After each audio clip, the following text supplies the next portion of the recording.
Hello. Now, throughout the years, I've done so many different kinds of work, but never this kind. A narrator of a documentary film. So why now? Why this film? Well, because it is an important film with an important message. Created by a man that I've admired for years, Jean-Michel Cousteau. Now, when I first saw the footage, I have to admit, I was blown away. So I knew I wanted to be involved in some way.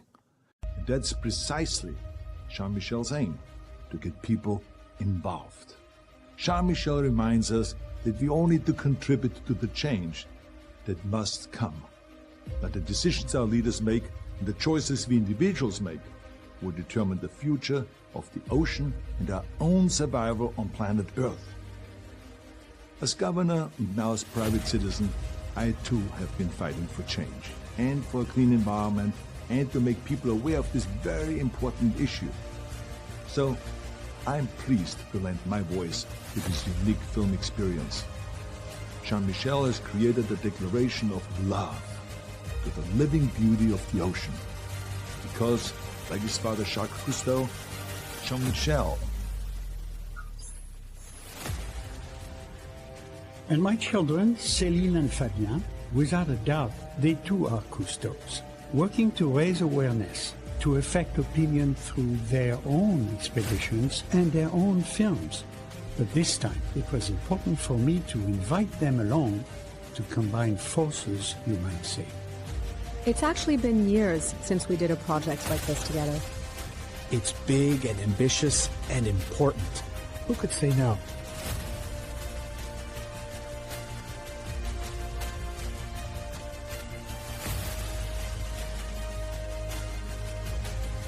Ahead, a voyage of over 8,000 miles to explore some major ocean habitats. And we start here, in Fiji.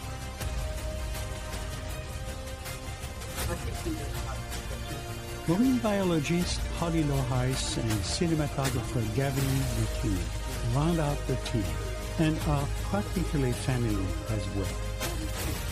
Jean-Michel is really excited about the new technology. That's a big part of his motivation this time around.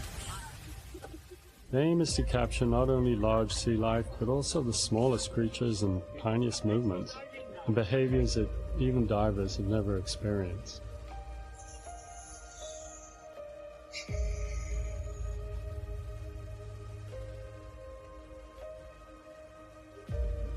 Here, and all around the tropics, is the pulsating heart of the ocean, the coral reef. If we compare the endless waters of an ocean to the endless sands of the desert, then the coral reef is its oasis. When the reef is healthy and thriving, it is a haven full of life.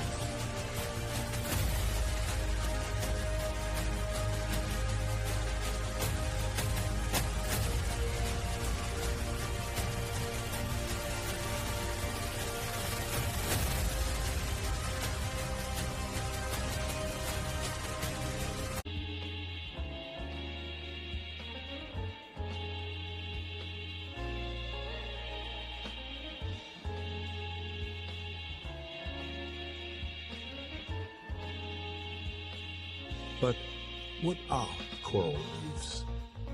They look like stone, but they are alive. They look like plants, but in fact, they are all animals.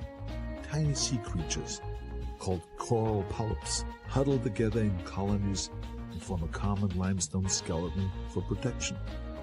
Skeletons build on skeletons and over centuries grow into great rocky structures. We know of about 800 different species of coral, and different they are. Some build rigid limestone castles around themselves, and some are soft and sway gently like grass in a breeze. And yet others, like the sea fans, remind us of the leaves of some exotic vegetation, or this curled up basket star. But they're all animals. They are in fact gentle predators that move and hunt in their own subtle way, not only to survive, but to secure the survival of the ocean.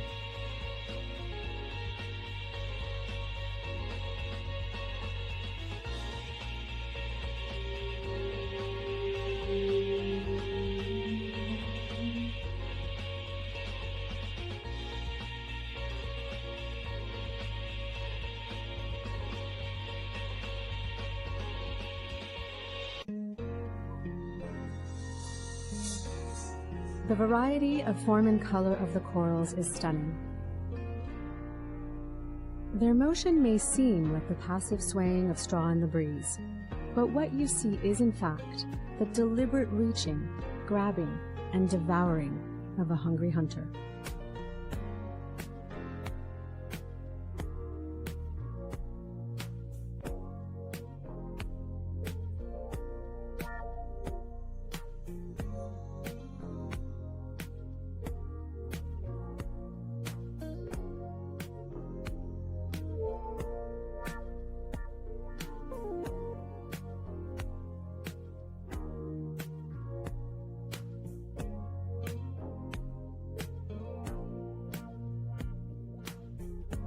We are so easily impressed by the larger species, the darling dolphins, the scary sharks, the whales and walruses.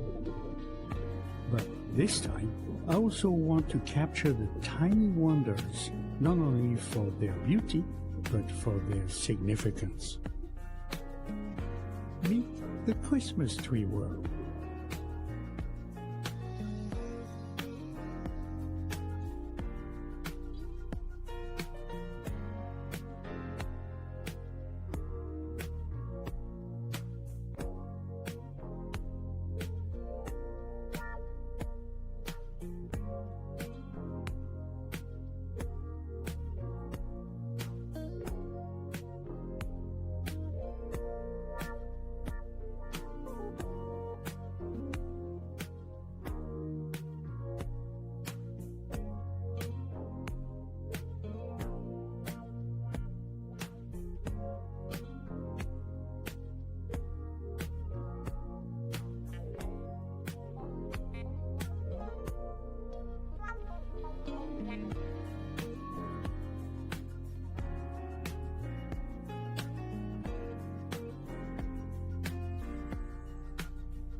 They are tiny and timid and flamboyant.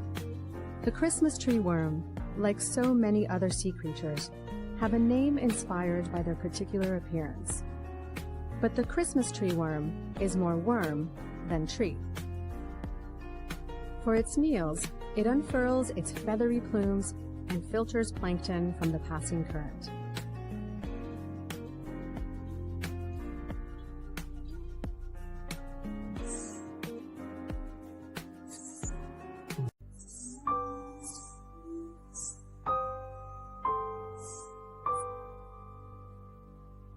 Plankton means wanderer or drifter, the small of the microscopic organisms. Now, for many of these stationary reef dwellers, like the coral clam or this feather duster worms, food that delivers itself is a necessity.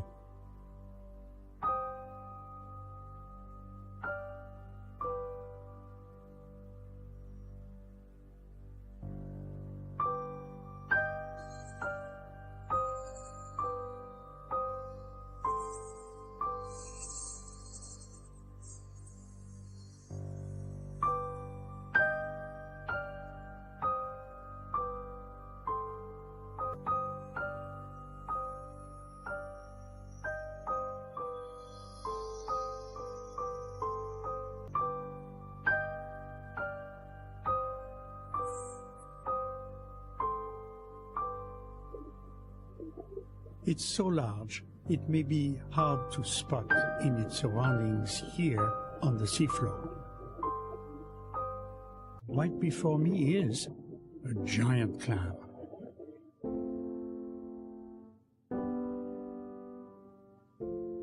The clams we eat for dinner may each weigh 1 or 2 ounces, but a giant clam can weigh over 500 pounds and live for a century. It's impressive that an organism that can't hunt or gather, and it can't move around at all, manages to attain such proportions.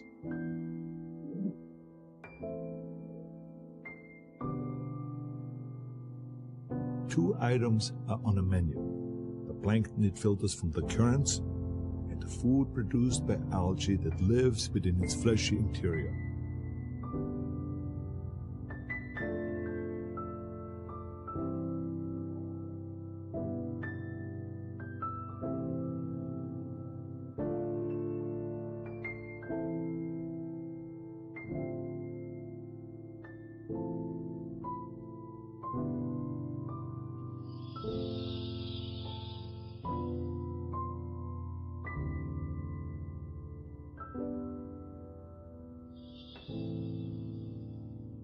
although it's both male and female, it can't inseminate itself.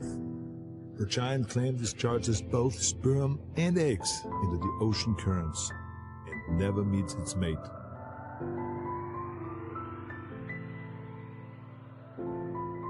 Survival, at its most fundamental level, is dependent on two factors: eating and not being eaten. Nature has provided its creatures with survival strategies of endless variety and creativity, often involving unlikely alliances.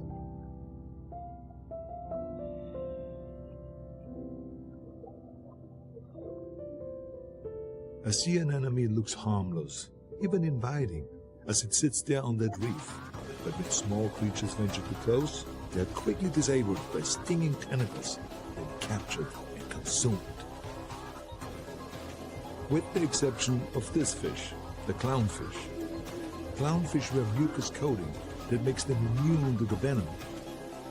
In exchange for a safe haven, the clownfish guards the anemone and chases away fish that may try to eat its tentacles.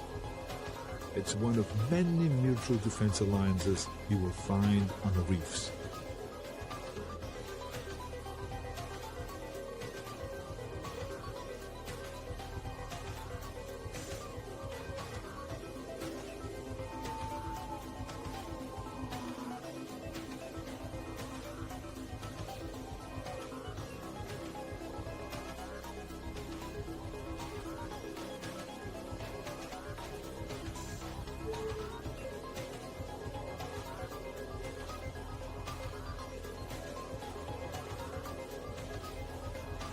A similar symbiosis occurs between another anemone species and the colorful crustacean of the Atlantic known as Peterson's shrimp.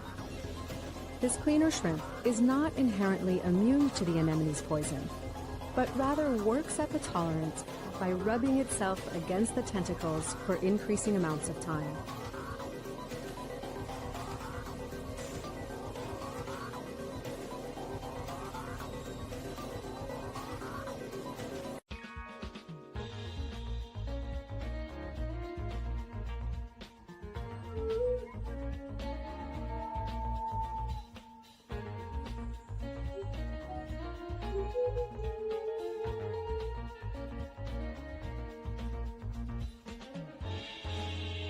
This cleaner shrimp sways on the deadly tentacles, as if to taunt anyone passing by saying, "My domain, you are doomed."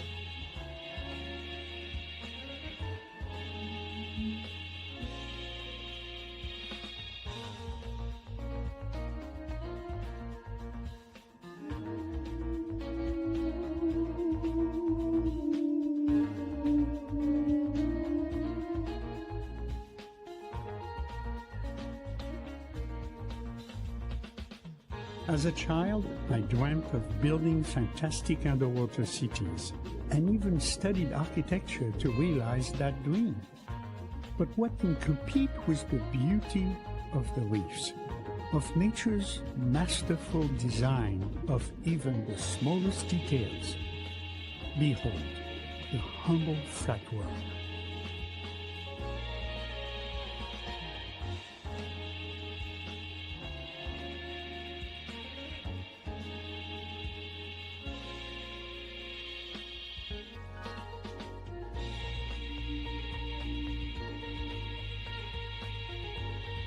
They are the small, multicolored magic carpets of the reef, and their equally colorful reef companions, the nudibranchs.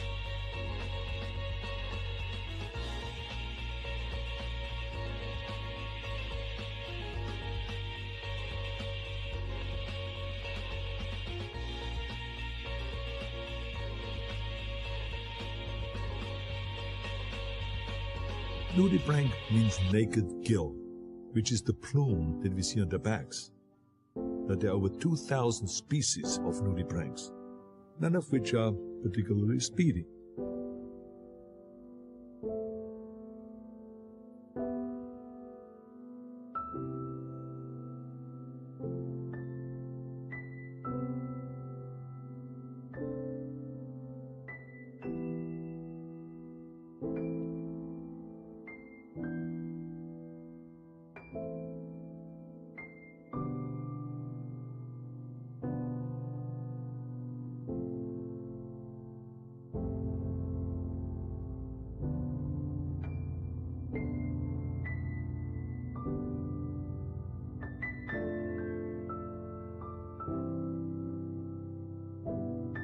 Nudibranchs lay eggs in a variety of fascinating shapes. The white sparrow is an egg case which is attached to the rock. The egg case provides nutrition and protection.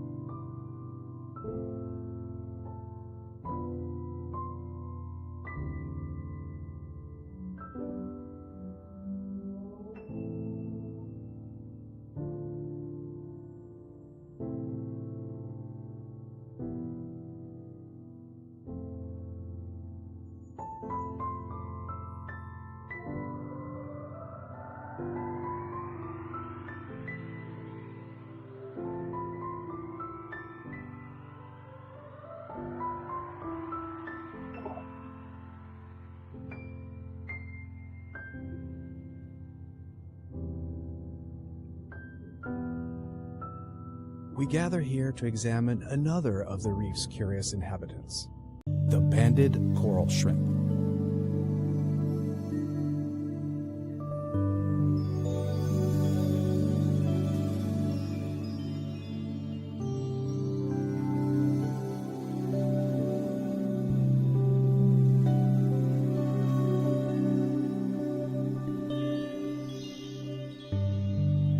They dine on scraps that no one else wants. Plus the parasites, fungi, and damaged tissue they pluck off the fish that come to them for grooming.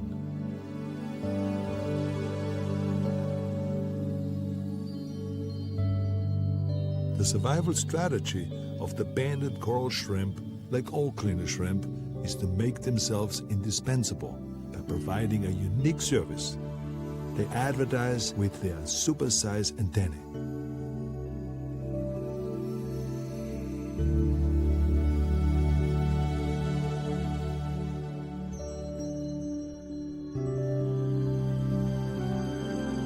When they find a suitable spot, they settle there for up to a year. And when they find a suitable partner, two remain together for the rest of their lives.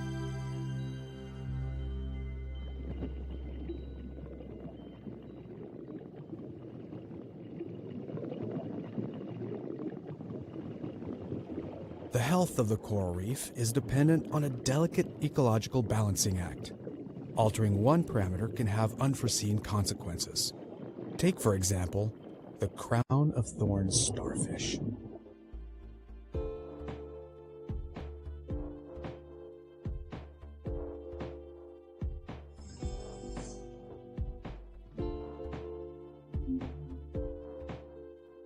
With up to 21 thorny arms and a venomous spine, it creeps along, molding itself perfectly to the reef's contour. The crown of thorn starfish then proceeds to suck out the living flesh of the coral polyps, leaving behind a white scar and a wounded reef.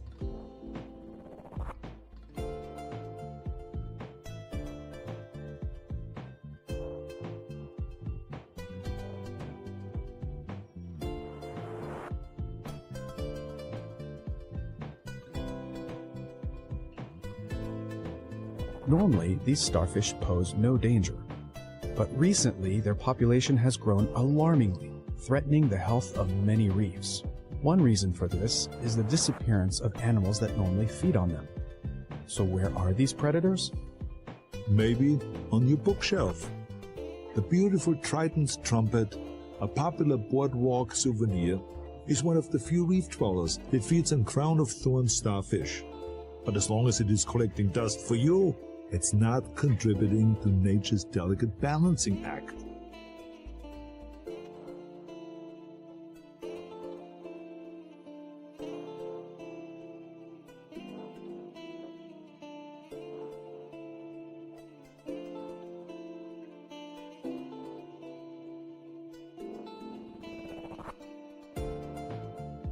We await a new arrival.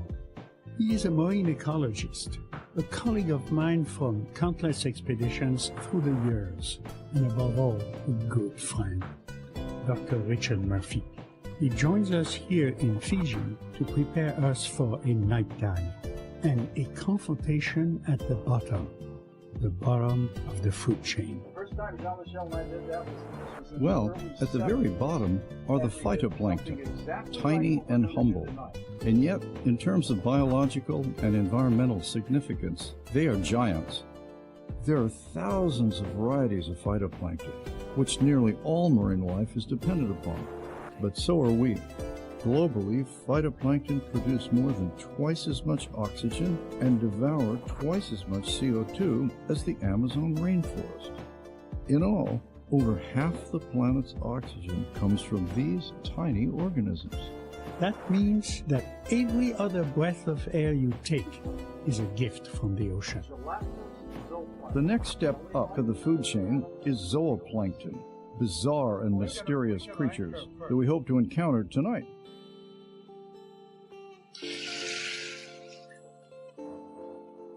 Night dives are very special. It's not exactly fear, but there's an extra attentiveness, an extra thrill. The ocean floor is 6,000 feet below us. So on this moonless night, there is absolute darkness in every direction. You only see what you point your light at. You can sink deeper than intended, without noticing, and an attack would come with no warning. Why would we do this? To witness, of course, something like this.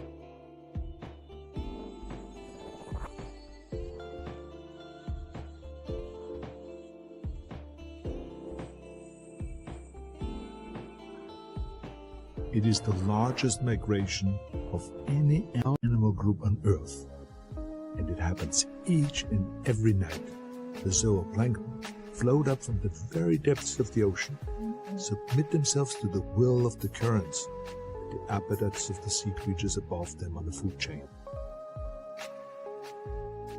Like the phytoplankton they feed on, many zooplankton species are microscopic. Others aren't, like these combed jellies, whose hair-like cilia refract our dive lights. In fact, they are probably the most delicate animals in the world.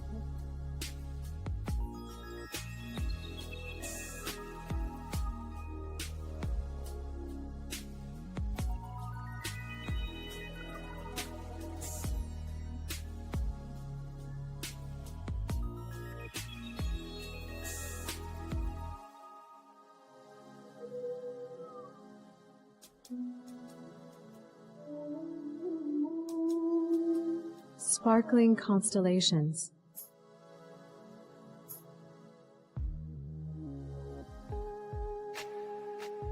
Nebula.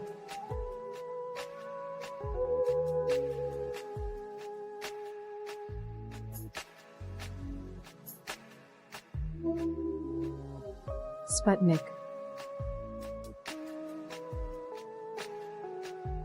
I wonder, is this the final frontier?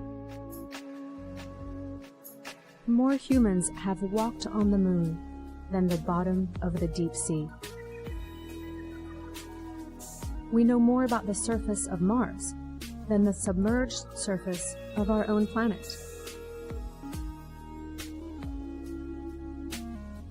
And life forms? Millions of species waiting to be discovered from the depths of this inner space.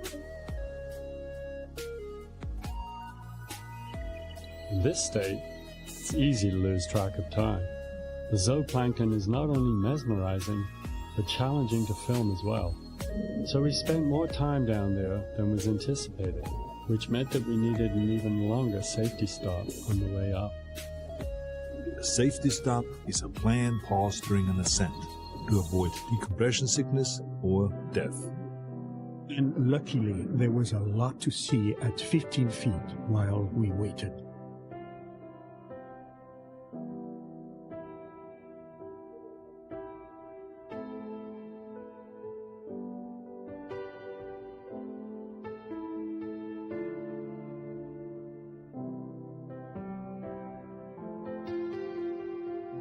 Remoras are classic freeloaders.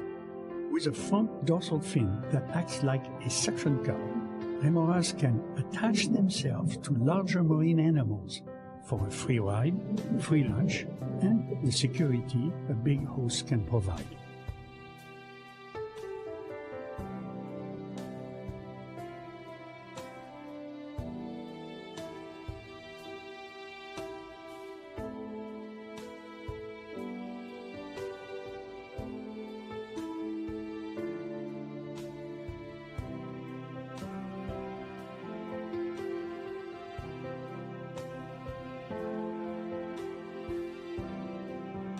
The turtle seems displeased, but he might just be a squeamish patient, as the remora removes a parasite or dead tissue from his eye.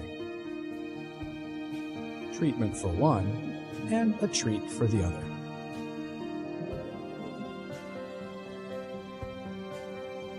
Even during the turtle's dance of courtship and seduction, the remoras hang on.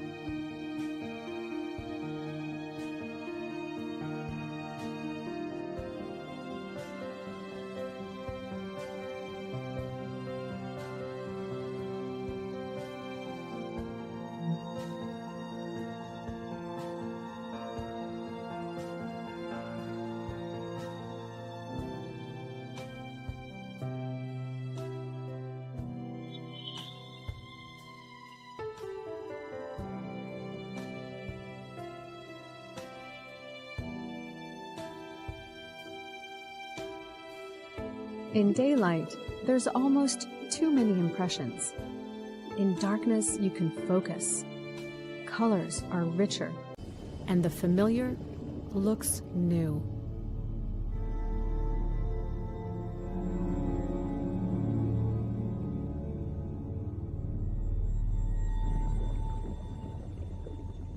Here, nestled in the branches of soft coral, we find a true creature of the night that can be found here in Fiji, the Atlantic, and many other waters, the basket star.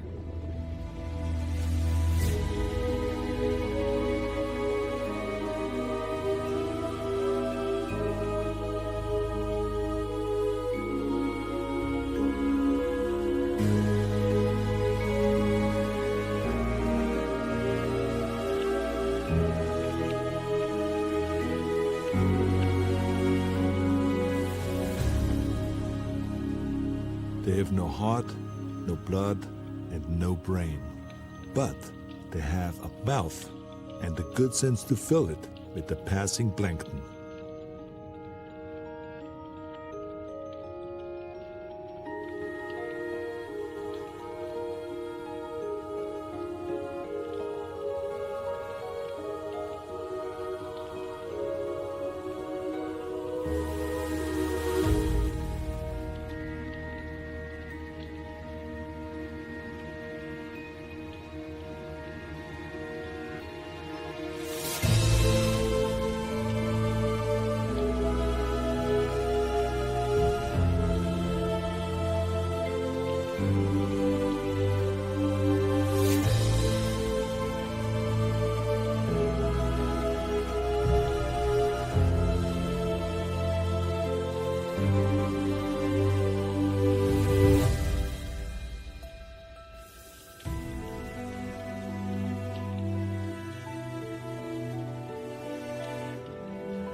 And if they must, the basket star uses its many arms to crawl to a better spot along the stream of nutrition. Just nearby, an enigmatic encounter occurs between two arrow crabs. It made us wonder, is this about love or war?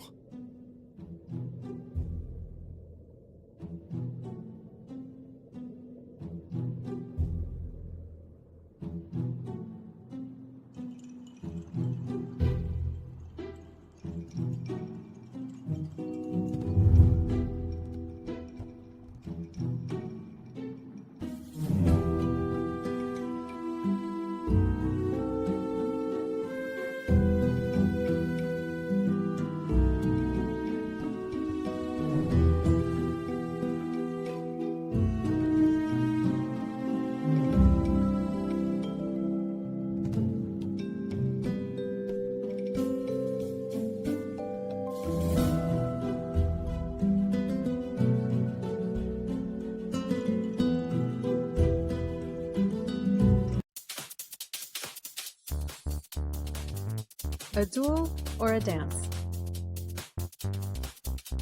Showdown or showing off?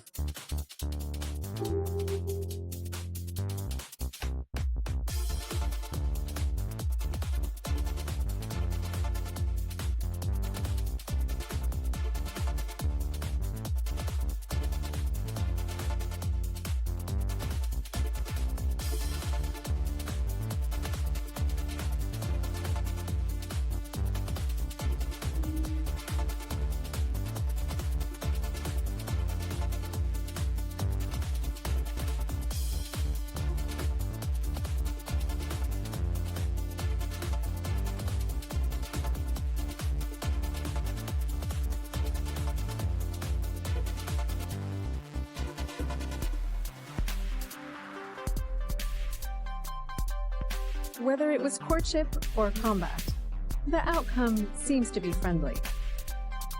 So, how about dinner?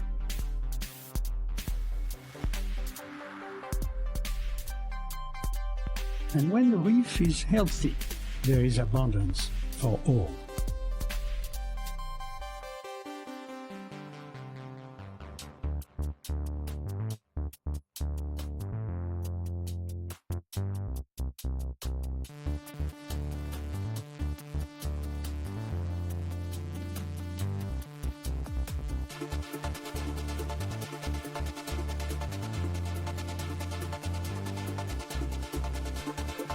We leave the coral reefs and tropical waters of Fiji.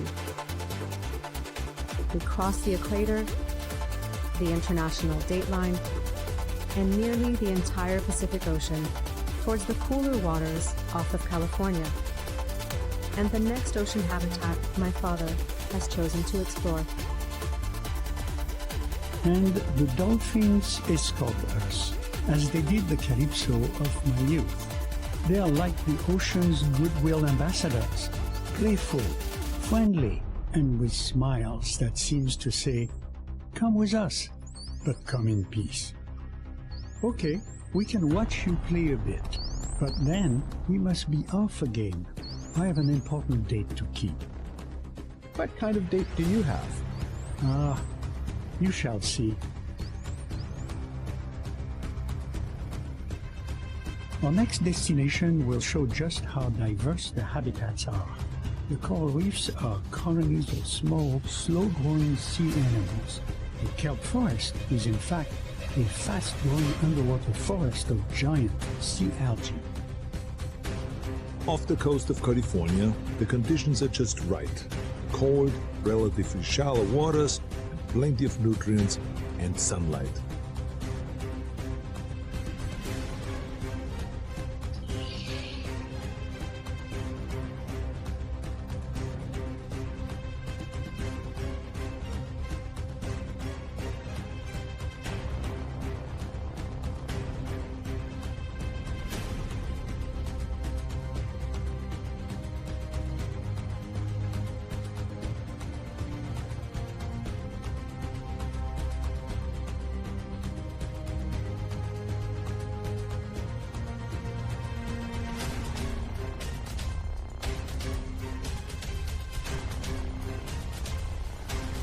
The coral reefs we saw in Fiji can grow 2, maybe 4 inches a year. The kelp that we see here can grow over 18 inches in a single day. The largest can be up to 175 feet long, but that's about the length of a giant sequoia tree.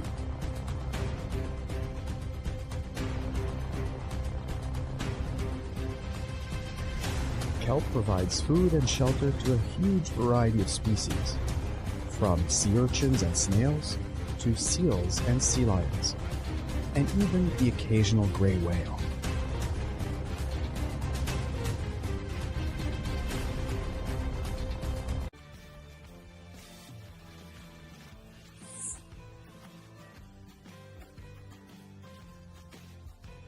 The gas-filled bladders keep the kelp's leaf-like fronds afloat near the surface. Through photosynthesis, kelp transfers energy and nutrients to the sea.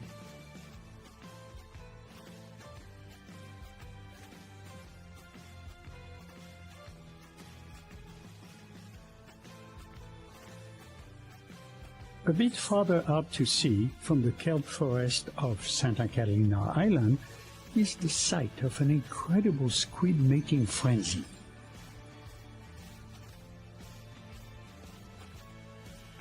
I first witnessed it with my father right here over 50 years ago. It happens only once a year during winter, and I feared we were either too early or too late. But with incredible luck, we were right on time for this reproductive ritual.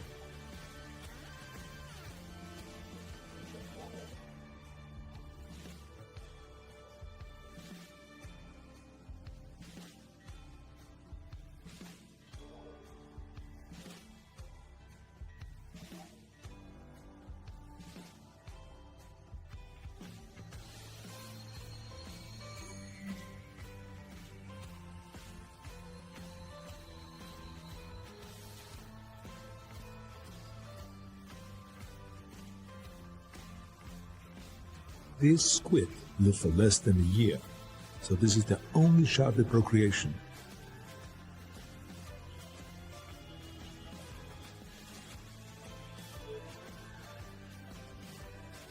The mating frenzy is hugely successful. The seafloor is carpeted with millions of egg cases. Each capsule contains hundreds of eggs.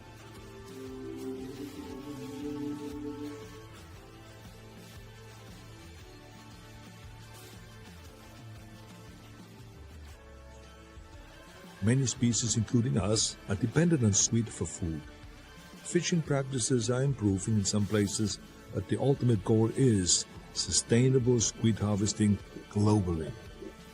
The ultimate goal is sustainability, period. Contrasts are striking. From our wet, wet world, we climb out onto the semi-arid steppes of San Jose Island. From a dive in the abundant vegetation of the kelp forest to a hike through these somber cactuses. The presence or absence of water determines nearly everything. These giant cactuses approach heights of up to 60 feet and survive in this unforgiving climate for as long as 300 years. So, this cactus might have been around when George Washington was born. They are greedy and efficient, grabbing every drop of rain and storing them for even drier days.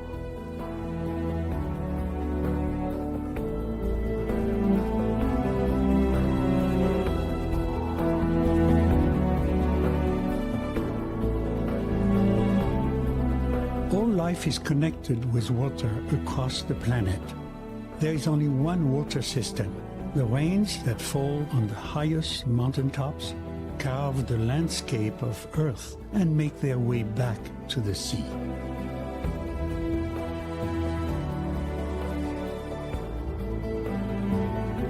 Suddenly, it's all smaller and simpler. A rubber dinghy and snorkel gear, and the three of us together. My thoughts wander to the web of narrow rivers deep in the Amazon, where I've been on expeditions lately. In every way, far from a Cousteau's open ocean. My father's, my brother's, and my own independent projects are so different, and yet somehow connected. Maybe a bit like the separate arms of these inlets, always coming from and leading back to the ocean. Tucked in these marshes on the southern tip of San Jose Island is a hidden world teeming with life. Here we find our next habitat, the mangrove.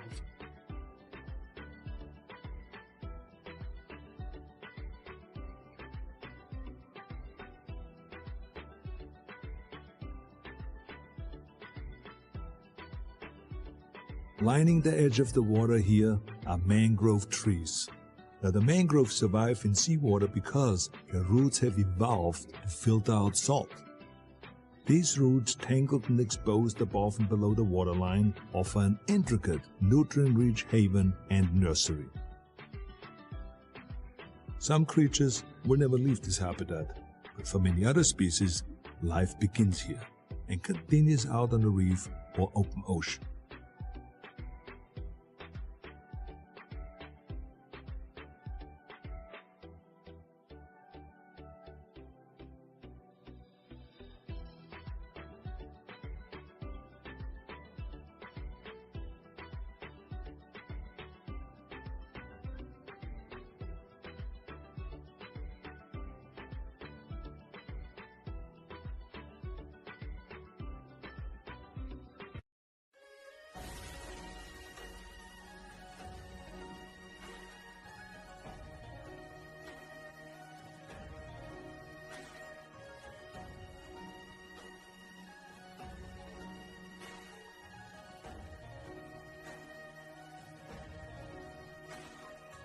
These delicate creations are single-celled organisms known as the mermaid's wineglass. The study of these plants advanced our understanding of DNA nearly a century ago.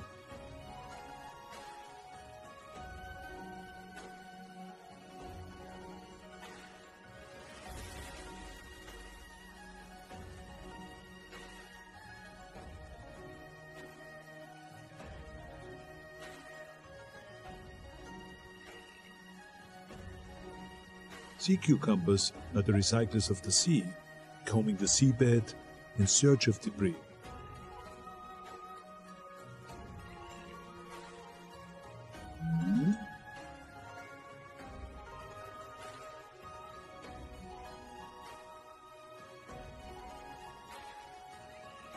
Their mouths are surrounded with tentacles, which probe and gather whatever organic leftovers they might find.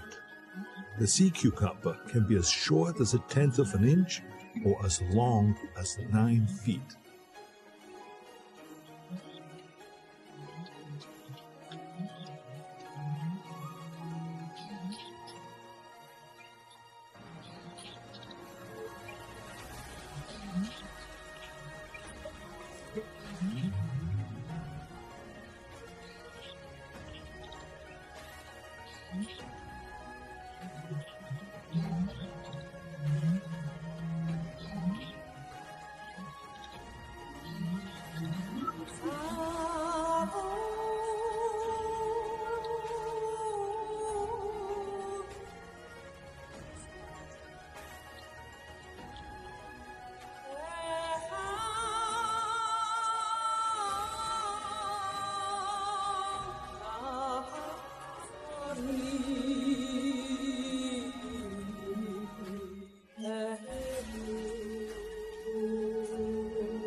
We can watch, but not touch. Maybe make eye contact, carefully, because the stone scorpionfish is one of the most venomous fish on Earth. How easy it would be to step on a scorpionfish, mistaking it for a bit of rocky terrain. It will sting and discharge its venom that is potentially fatal.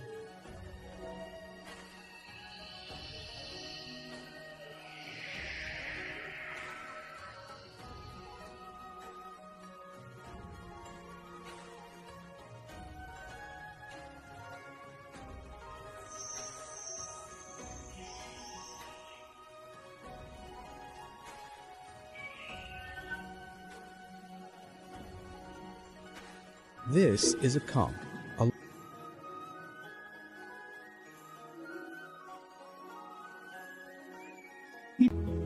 With infinite variety of form and function, they are like the pieces of an intricate puzzle.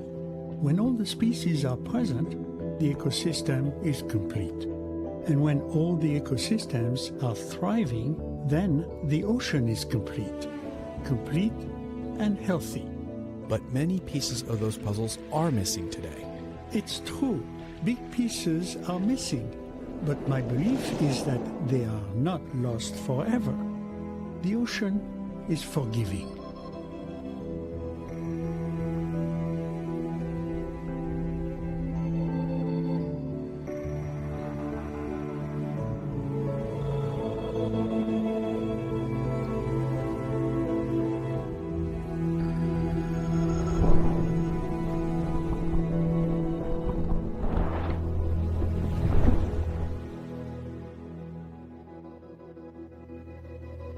Papa is growing impatient. He knows it's time to move on. He keeps saying he has an important rendezvous. The sun sets in the west, and on our Pacific adventure, we must move onward and eastward. I have an important rendezvous. Like that. I'm anxious and excited. It happens only once a year, so I cannot miss it. What could it be? Come on, Fabien. Next stop, Nassau. it will be February. Think big. You only pretend not to know, right? Sure, of course. Yeah, sharks. Yeah, sharks have fascinated me since I was a kid. And ever since I saw Jaws, I wanted to set the record straight about this incredible animal. Well, then please do. It's true that sharks occasionally attack humans, but these are rare exceptions. Basically, we are not on their menu. Fabien, give us the numbers. Okay, shark attacks resulting in human fatalities, 12. On average, 12 humans killed by sharks per year. And shark fatalities? Through overfishing and bycatch. Bycatch is the collateral damage of fishing. It's senseless death. Right. And most horrifically, for use in shark fin soup. 100 million sharks per year. That number is almost too big to fathom. So, think of about a third of the U.S. population slaughtered every year. Yeah, think about that.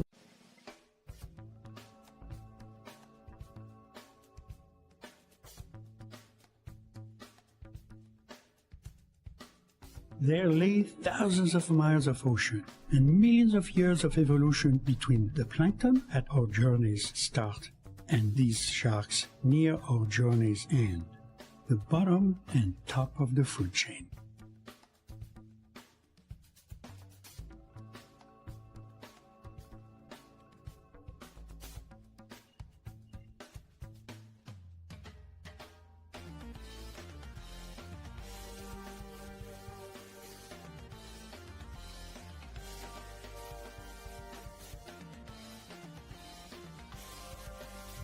Sharks are amongst the world's most ancient predators. Through the ages, they've honed their hunting skills and overcome every environmental challenge except one: industrialized humans.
Another threatened inhabitant of the reef, and amongst its most important predators, are groupers.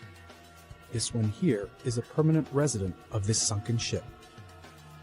Through their selection of prey, top predators like sharks and groupers play a critical role in balancing the complex web of life.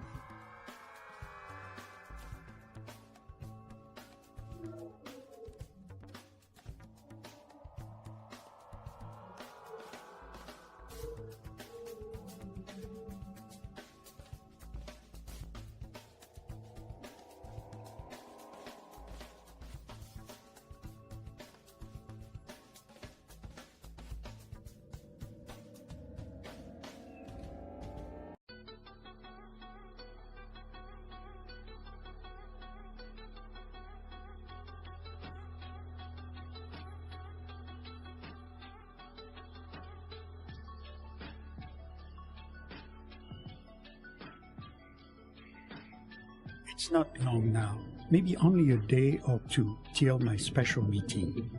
These waters around Nassau are teeming with reef life, so there's plenty to watch while we wait.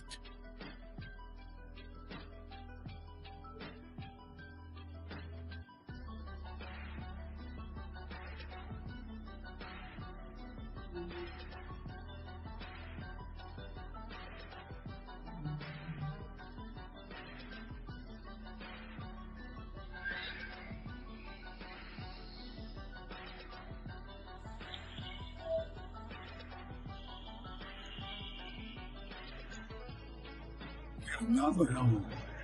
Who is this? Lurking on the sandy bottom? Also watching? Also waiting.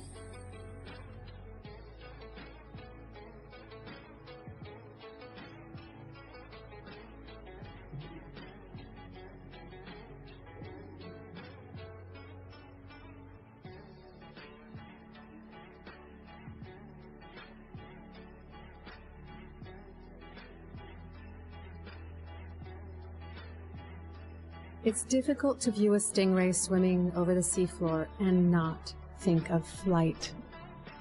Of huge wings, a majestic bird gliding, cruising in slow motion over a lush terrain.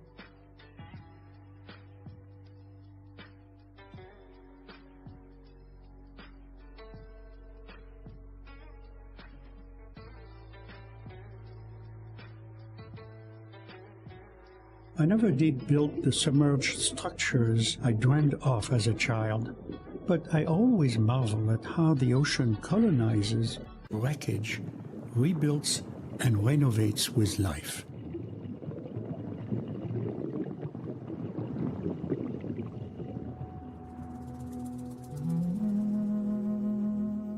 Moray eels may look like snakes, but they are simply a very long, thin fish. They are found in warm ocean reefs worldwide, with a variety of size, colors, and patterns. They can reach length of up to 14 feet. The gaping mouth is not a threat, it's just breathing.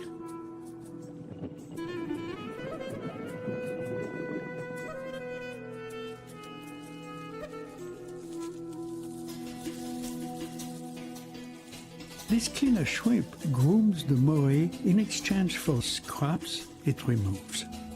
The eel seems generally grateful, like I generally appreciate my dentist.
Life expectancy on a reef diminishes dramatically for creatures that just hang out in the open.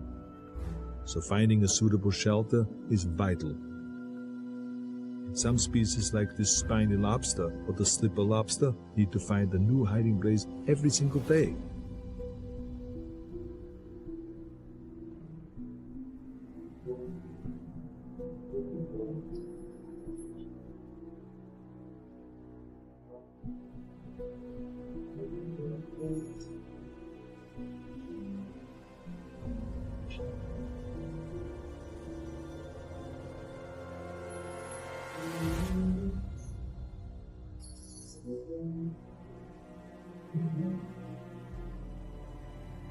Some days, they may compete for the same nook or cranny.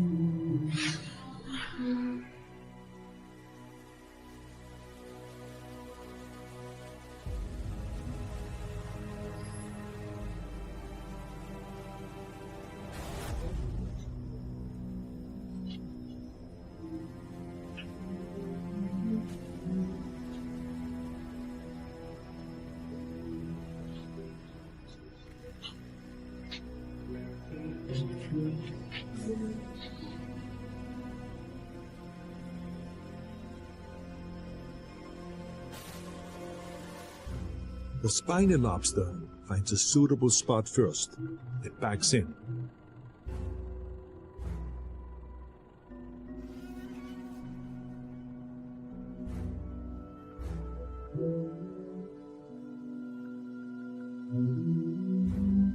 The slippery lobster stops, maybe hoping that the spiny lobster will suck blood.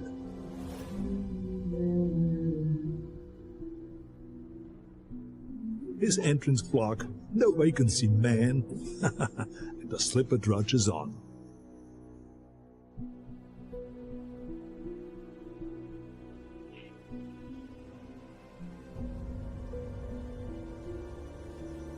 Come, I want to show you some of the biggest, scariest, most ruthless predators in these waters. Papa, By burrowing into the reef, these sea monsters make perfect hiding places. Papa, we're grown-ups. Oh, just let him. We're not buying that silliness. Beware, my friends, these terrors of the deep. Guppies and blennies.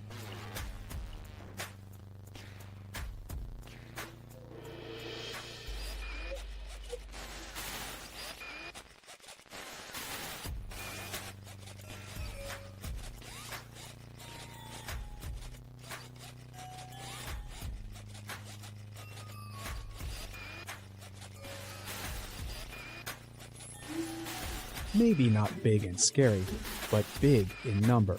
These tiny creatures can make up a third of the population on a reef. So they are an important staple for the larger fish like cod, haddock, and flounder.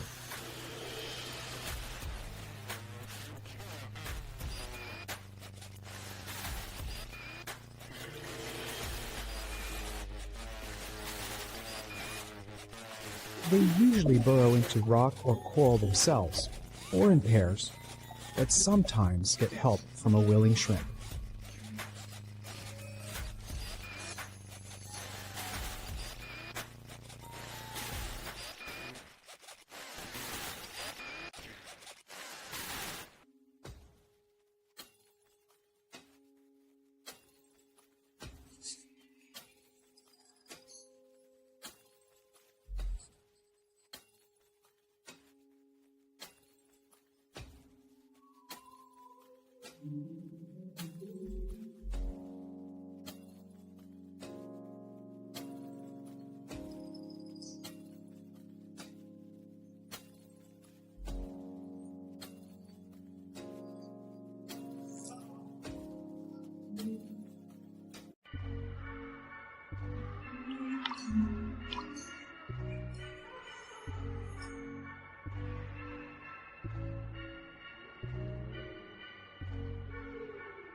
Speaking of insatiable terrors of the deep, Okay, Papa, enough. No, this time it's true. The The lionfish.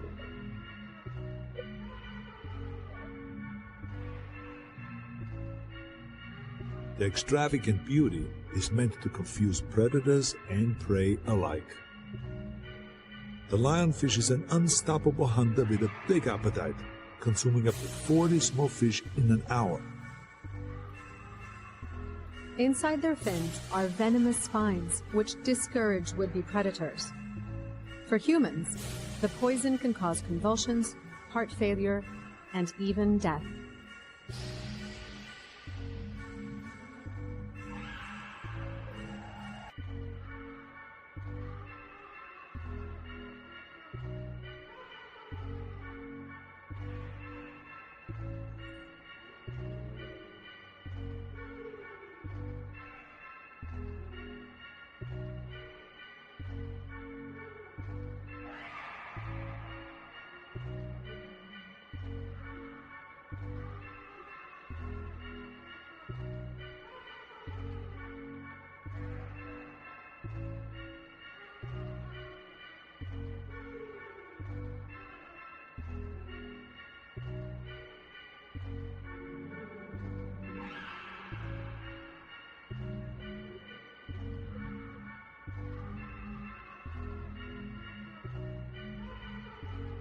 Lionfish sneak up slowly and then attack with lightning speed.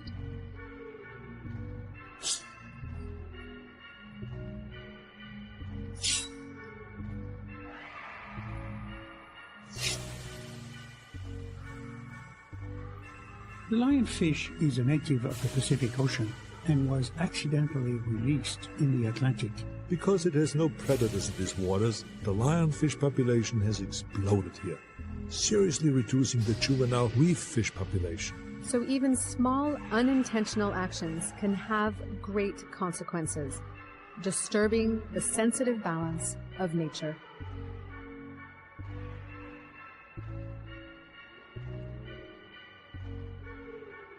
My all-time favorite animal always makes me think. Like us, they are highly advanced, but because our evolutionary paths diverged 600 million years ago, we have developed in radically different ways. In fact, we may never come closer to alien intelligence than this, the octopus.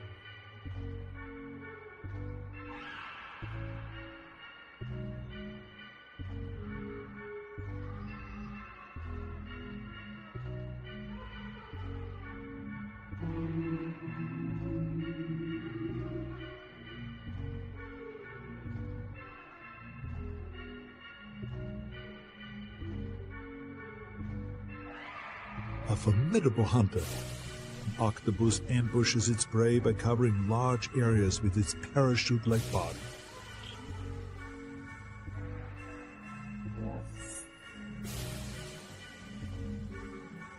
Below, tentacles will grab, and a venomous bite will kill. They shift colors and patterns to match their surroundings with astonishing speed, because their skin can think.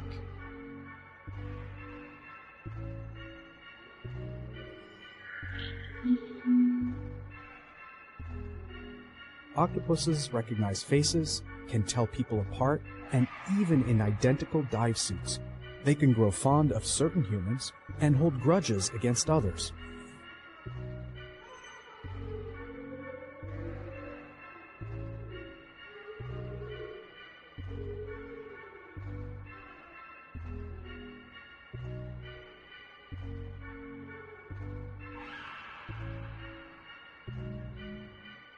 And in an environment where shelter equals survival, they are the ultimate contortionists. It seems that no space is too tight or uncomfortable. My father called the octopus the soft intelligence of the sea.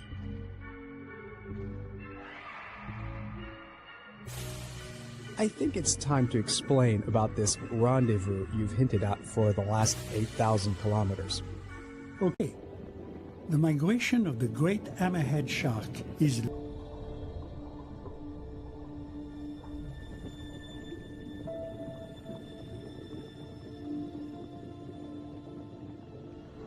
This is a dead reef. All life is gone.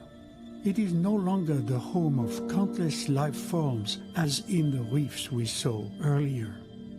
According to the United Nations, about 20% of the world's coral reefs are now dead. Many more are damaged or endangered. This desolation is overwhelming. It should be required viewing for decision makers everywhere. Coral reefs are not important to save because they are pretty. They are important to save because they are crucial to the health of our planet. And we know why this is happening. Ocean warming is one major cause. Another is ocean acidification, which is caused by greenhouse gases. All the habitats we've visited, coral reefs, kelp forests, sandy bottoms, mangroves, where the greatest abundance of marine diversity thrives, all have one thing in common. They are near land. They are near their most fortunate beneficiary and biggest threat, us. We spill oil. We dump chemicals, raw sewage, and plastics and unimaginable waste into her. Meanwhile, land and air pollution are equally damaging for the oceans and ultimately mankind.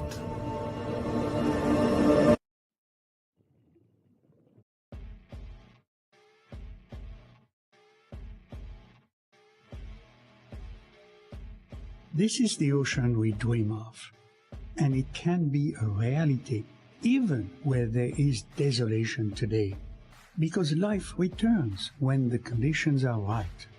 The ocean forgives.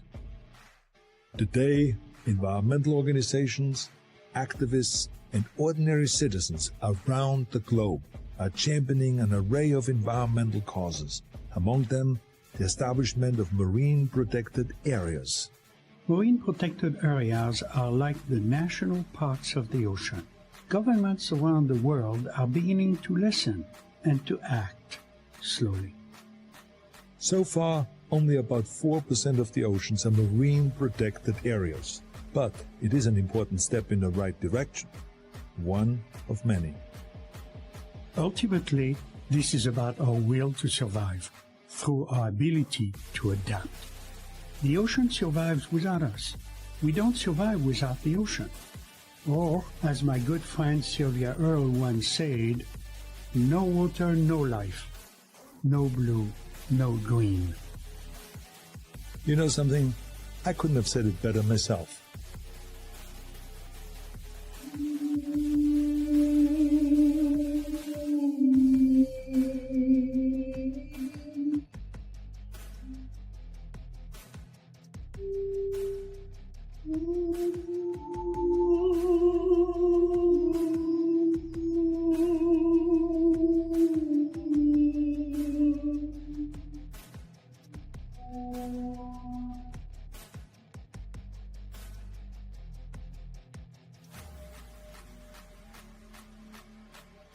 For me, this voyage has been about connections.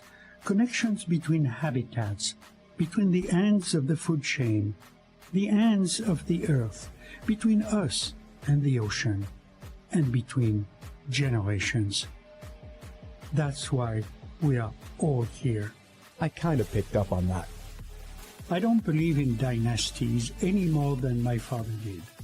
But we have a family passion that is hard to escape. Impossible, I'd say. Well, your father entrusted you with a certain legacy. He did. And somewhere down the road, I might do the same. Take your time, Papa. Out there are still so many wonders. We may share.